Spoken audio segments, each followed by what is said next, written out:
Kolkata TV খবরের জের বিষ্ণুপুর উপবাজারে বসলো সবজি মাছ মাংসের দোকান। আমরা দেখিয়েছিলাম বিষ্ণুপুর শহরের মধ্যে রয়েছে উপবাজারের পরিকাঠামো, সেখানে শেড রয়েছে, সেখানে সবজি বিপণন কেন্দ্র, মৎস্য বিপণন কেন্দ্র এতদিন ধরে খোলা অবস্থায় পড়েছিল।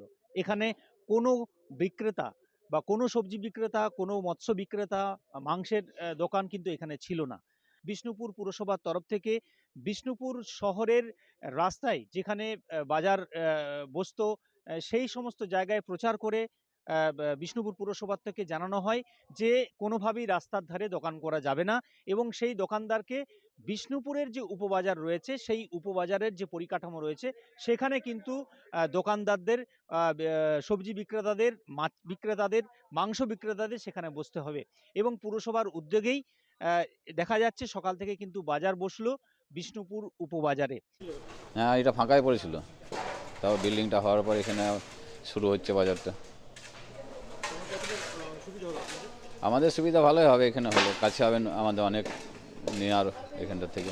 হ্যাঁ, ভালো করে না পরিকাঠামো আছে, খদ্দারটার ব্যাপার ঠিক আছে। ওইখানে যেমন ওইখানে আমরা মোটামুটি প্রচুর প্রচুর টাকার মাল বিক্রি করতাম, এখানে সেটা যদি হয় খুব ভালো হয়। আশা করছি জমজমাট হবে। এটা কৃষি বিপণন কেন্দ্র ছিল, কিন্তু দীর্ঘদিন ধরে হয়তো হয়নি কো, কিন্তু আজকে আমরা পৌরসভার পক্ষ থেকে উদ্যোগটা নিলাম যে এখানে যদি সবজি মাছ বা অন্যান্য জিনিসপত্র যদি বসে তাহলে বাজারটা জমজমাট হবে, মানুষেরও উপকার লাগবে এবং তার সঙ্গে সঙ্গে যারা আজকে এখানে ব্যবসা করছে তাদের উপকারে লাগবে।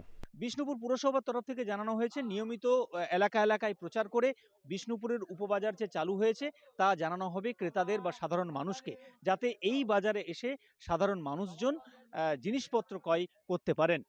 আমার শহর বিষ্ণুপুর থেকে সর্ব গঙ্গোপাধ্যায়, কলকাতা টিভি।